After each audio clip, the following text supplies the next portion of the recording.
This is my speech on Montessori language. Now you see this beautiful quote I have here, anything but a teacher. Maria Montessori actually said those exact words to her father when he suggested she become a teacher. That wasn't in her plan. She did not want to be a teacher.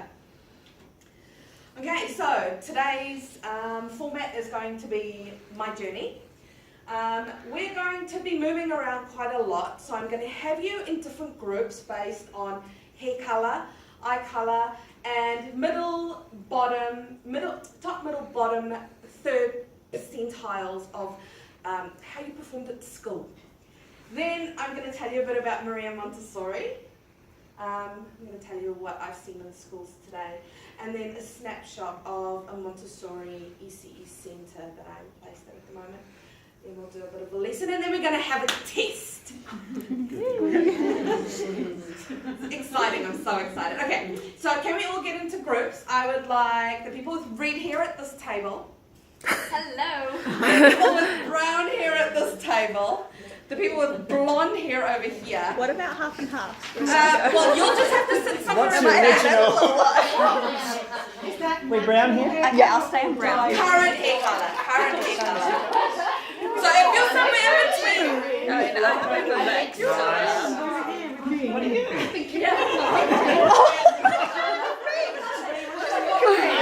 Stacey being segregated. If you're somewhere in between, you'll have to sit at the back We're somewhere. the cool group, right? We're the brunettes. Is that right? Exactly. Mine. Red. I get lighter in summer, but yeah. It's like half and half. Yeah. Like this is dark. Stephen, I actually don't agree with your group that you've chosen. I feel like your hair doesn't fit into any of the categories. Oh, Right. see. Okay, so I am going to take you on a journey. We are going to leave New Zealand and we are going to go right across and we're going to go visit Paris. Just through oral language. Now, when I think of oral language, before I started my Montessori, I thought language in general was just communicating my ideas. It was just writing and reading. That's all it was to me. It wasn't anything else. And then I had to do an assignment on language. And I chose language and love because it's something I haven't heard about in education yet. So I had a look at the meaning of language, and then I went through this beautiful etymology dictionary. If you would like to just have a look and find the word language for me, and if you can just read what it says there. So it's like a dictionary, so under L's. I see. Now, an etymology dictionary, for those of you who don't know, tells you of the origins of where words come from.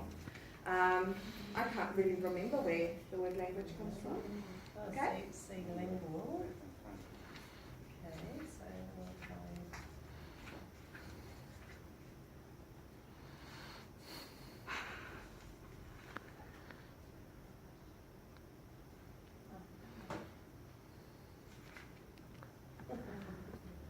Okay, so lingual, pertaining to the tongue. Is that what you were looking for? Yeah. Coined, yeah, the tongue, language, yes. And does it say where it originated from? So it's Latin.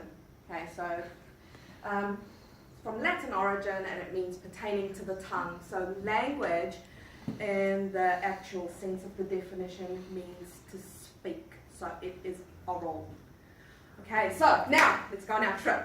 So when I think of oral language, I think of when children are born, they are starting to learn to talk. But along with oral language also comes the art of gesture. Now imagine if I would just stand like this and I would talk to you about my speech, it would be kind of boring. So I need my hands. So hand gestures, and that got me thinking about mimes. You know, they use hand gestures. And then that got me thinking about the Eiffel Tower. So I have essentially just linked oral language, well, in my head, oral language to the Eiffel Tower. So hope you enjoyed your trip. Okay, so I am from South Africa, right about over there, Richards Bay, 200 km north of Durban. This was my high school. I graduated there in 2005. It was terrible.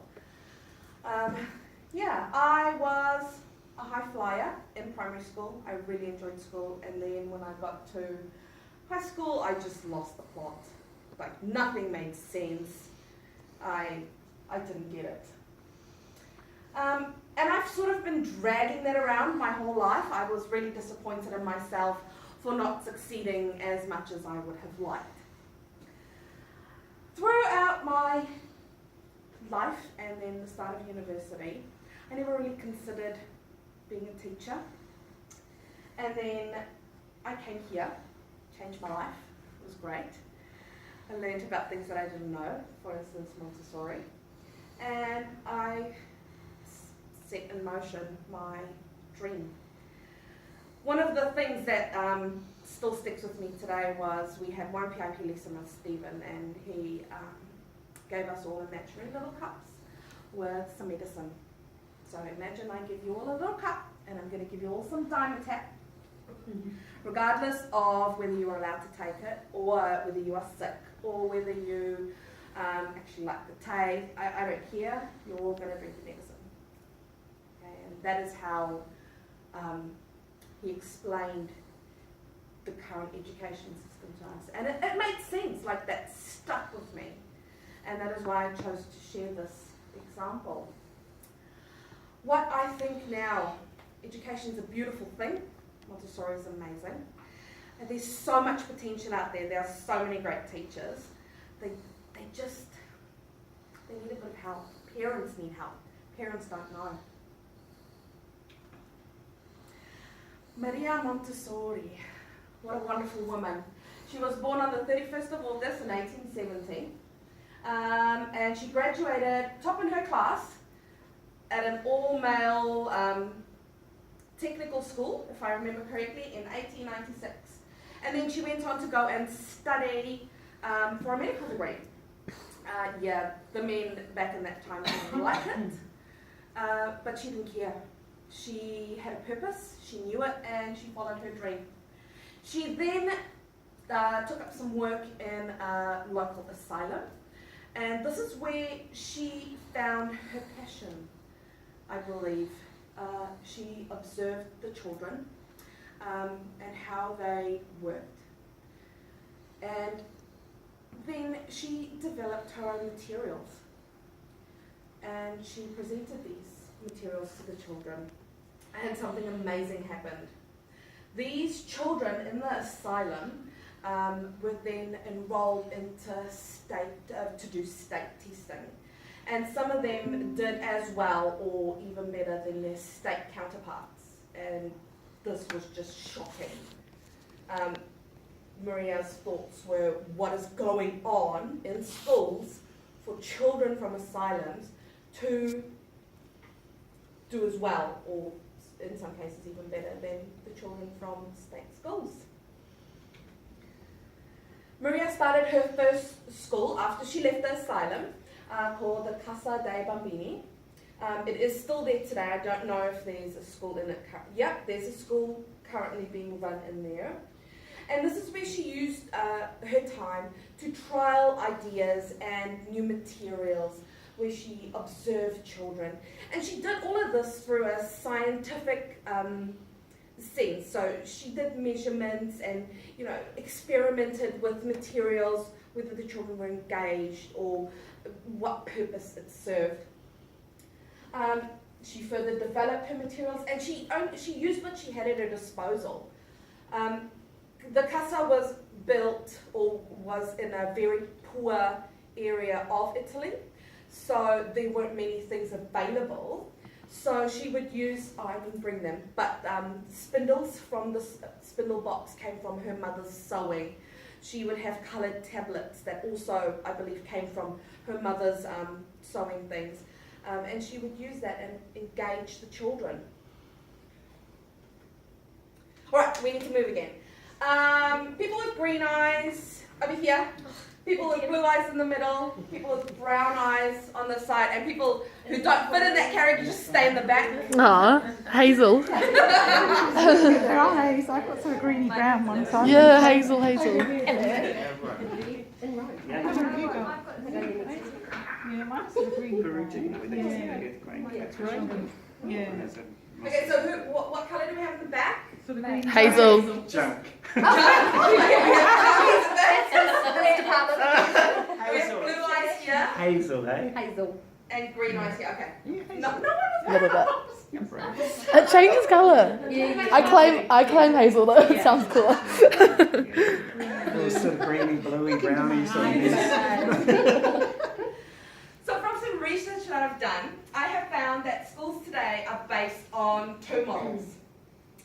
The first model you'll see here is the factory model. So over here it says, come away from the window, you don't want to be a child left behind, do you? And obviously the child doesn't care. The child is more interested in what is going on outside. So when I look at this picture, I think of not my last placement, but previous placements where you would be presenting to a whole class. You would be giving everybody the same, like I gave you your little medicine. Everybody got the same, even though Stacey's not interested, or Alicia already knows this. It doesn't matter. The second model over here, this is the empty vessel model. So this picture tells us that some teachers believe that children come into schools and they don't know anything. So it is their job to give and give and give and give to fill them up, which in fact we have been taught at university that children do come in with background knowledge and that we should tap into that.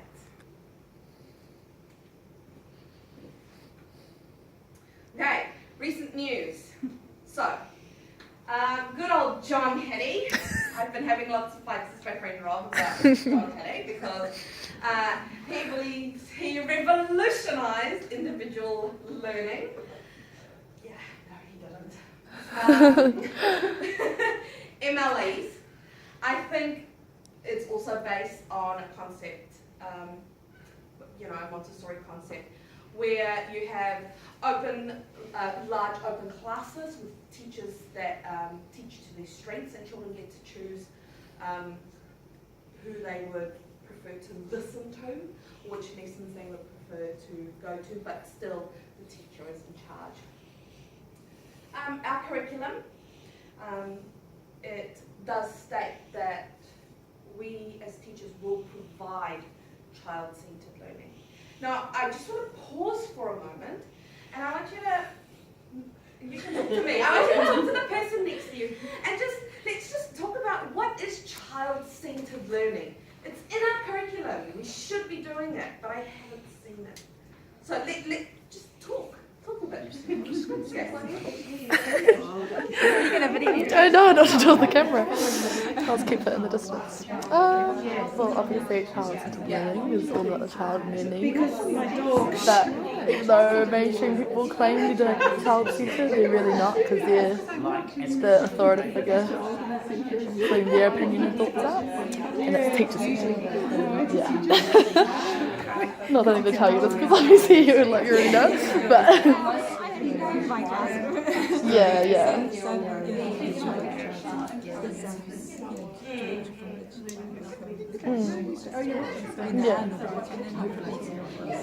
Yeah, exactly.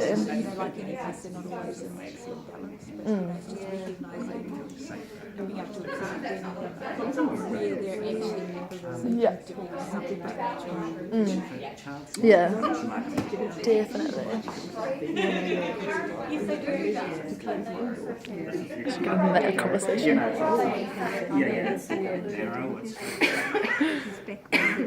Okay. Anybody come up with a concrete definition of what child-centered learning looks like? JJ? That the child's at the centre of the learning. And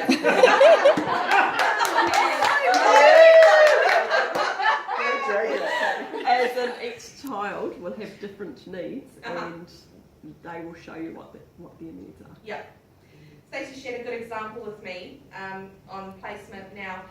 They're doing electricity, so the children get to decide what they want out of that experience. So student-led questions and things like that.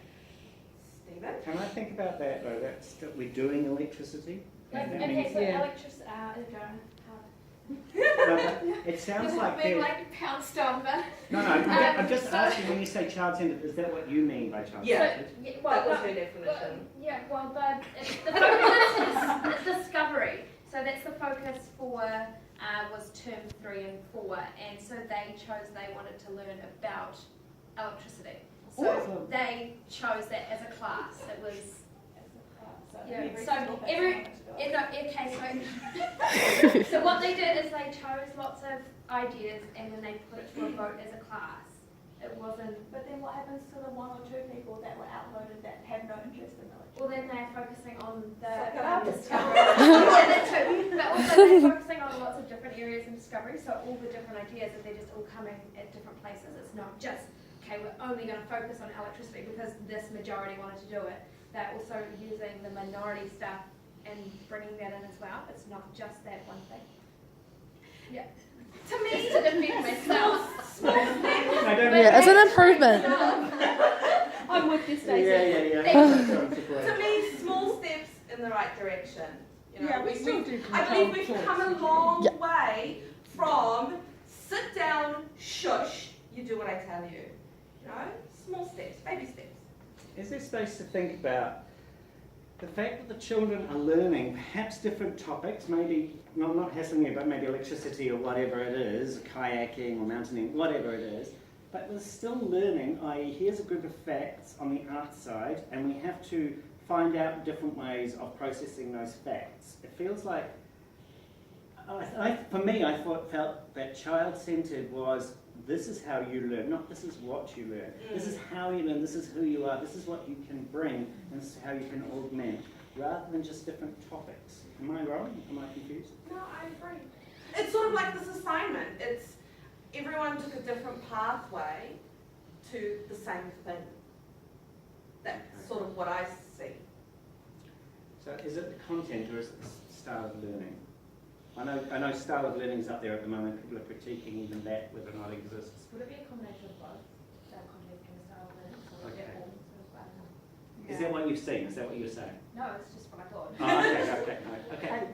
So what you're saying is, rather than it's the adult concept of how children learn, we're actually saying, okay, this is how children learn. So we're centering on how they actually do it, rather than the subject. Perhaps. What I was trying to get at was Whoops. You start good conversation. I'm sorry, okay.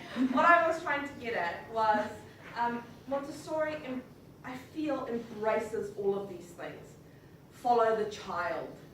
That is ultimately, that is the one line that I keep in my mind all the time, is follow the child. What does the child need? Okay, so Montessori, airy-fairy, right? Quite. That's what I thought before I started. I was like, what? You're letting kids do stuff themselves?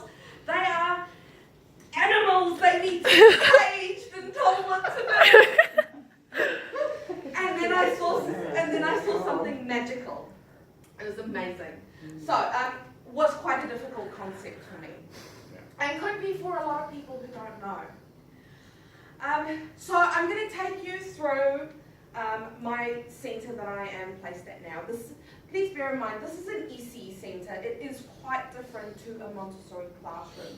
But the things that I want to point out are things that children need before they move through the primary stages. So I think back to our reading paper and how bum bum bum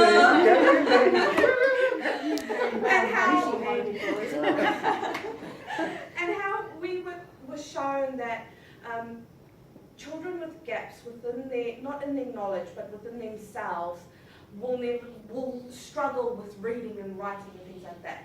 Where in a Montessori early childhood centre, these things are nurtured within the children. This is our practical life room. So practical things. This, for instance, is just a little cotton muffin, and in there's a jar full of needles, proper sewing needles, and children get to take them out and put them in the muffin. They pretend it's candles or whatever. For me, the experience is handling proper material. You look a bit shocked. Oh, I'm just like needles. Proper needles. Where's another one that I can point out? This box down here is actually one of my favourites. I brought out the preposition pink box, which I will relate to this material. But this material has a lot of little farm animals in, similar to this little black box. And I have observed the teacher using this as a language material with a girl who speaks no English whatsoever. And the teacher was reinforcing and repeating things for her to do. Melody, can you put the sheep next to the box? Things like that. So, again, I want to remind you that this is practical life, but used in a language setting. Okay, next one. This is the other side of practical life. So this is new. They've brought out a lockbox, which I'm very excited about. I can't wait to go and try it. Children get to fiddle with keys and try and unlock things, which is, again, is good for that, the hand muscles. And it's a practical life skill. We have some pouring jars, good for hand and arm movements. And as you see, it's all laid out very neatly. The children will pick it up off the shelf. They will do their work. They will, when they're finished, they will clean up if they have made a mess. They will pick it up and they will put it away where they found it in the condition that they found it. 5 minutes. Oh, damn it. Okay. I'm going to do this bit quick. Okay. This is our math area. The children love that. Really fun. This is our culture area, so they're both in the same room. Over here you have about the world, continents, you have the leaf cabinet, you have all sorts of things that the children find interesting, different parts of animals. Now this is sensorial, but it's math as well, but it's language as well. So I hope you're starting to see the pattern of, that it's all interlinked, it all relates together. And that's another sensorial activity. But you can see things like the Roman arch, which is math, and the triangles, some more triangles. It's all math. The children get exposed to this so that when they move on to primary, that they have previous knowledge. Okay, and that is our language area. Sam, sorry. Let's see if I can make it a bit lighter. Okay. Yeah. Okay. Oh, we have to move again. So, if you were in the top third of your grade or your class when you were at school, can you sit on the right, middle, and bottom third? Is this just language or like? Yeah. In primary school. In whatever, like. I'm going to put myself in a group for all over. So you don't think you have an overall. No, just everyone's got to Okay, let's just say language. Okay, just language. Top, middle, bottom. Yeah. Humble. Blue eyes on one and Okay. here, you get to see. Oh God, now there's a test. Okay, wait, let's move. So I've brought out Montessori material. This is our Pythagoras theorem board. It's math. but there's a story behind it, so that is why I brought it up. Pythagoras, he lived in Egypt. He invented the Pythagoras theory. So many years ago, when the Nile would flood, it would take away the borders around farms. And people would fight over, oh no, this is my farm, no, that's your farm. This is where my border is. Fence, sorry. Fence, border. So Pythagoras thought, okay, well, let me help these people. And he used a rope that had 11 knots in it. And he figured out that if you take 4 knots down, 3 knots that way, and 5 knots this way, that he could create a perfect 90-degree right angled triangle. And it would create straight lines for the fence. There we go. Okay, so that was my language part of a math material. And then I can go into an extension of saying that this, the square is exactly the same as this square. And if you put these squares together, it's exactly the same as that square, which is a squared plus b squared equals c squared. Yeah. Okay. Okay, we have to do a test now. I'm running out of time. Okay, oh, scary part. Okay, who loves tests? Woo! Oh, achieving a language group. I have enough paper. Oh, good, you're running up my foot. Yeah, the high achievers. A lot of expectations. A lot of expectations. Okay. Tough. Do we need a pen? Right. So, I want you all to write down exactly everything that I have just said in my speech. I'm joking. I'm joking. Okay. I want to finish this off by providing you with just a little touch of Montessori and what I enjoy of it. So, I would like you to write down your feelings, how you thought my presentation went, whether I convinced you, whether you're happy, whether you're sad, what are your needs, what can I do to help you? Okay, it's very broad. You don't have to write about all of it, just write about one thing or 5 things or whatever you feel like. Don't write anything if you don't want to write anything. I don't think. I've got a pile of washing line in there. How about we have a conversation on the phone later? Oh, this could get serious.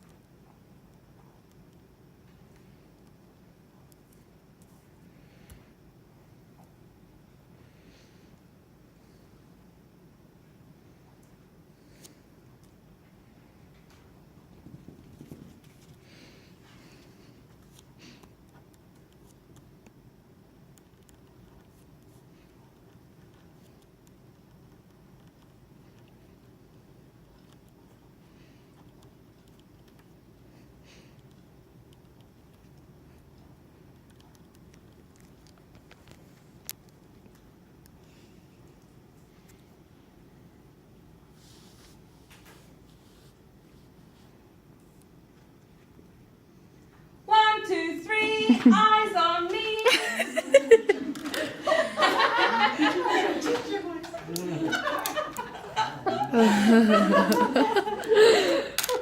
Okay, so to finish off, just a little challenge.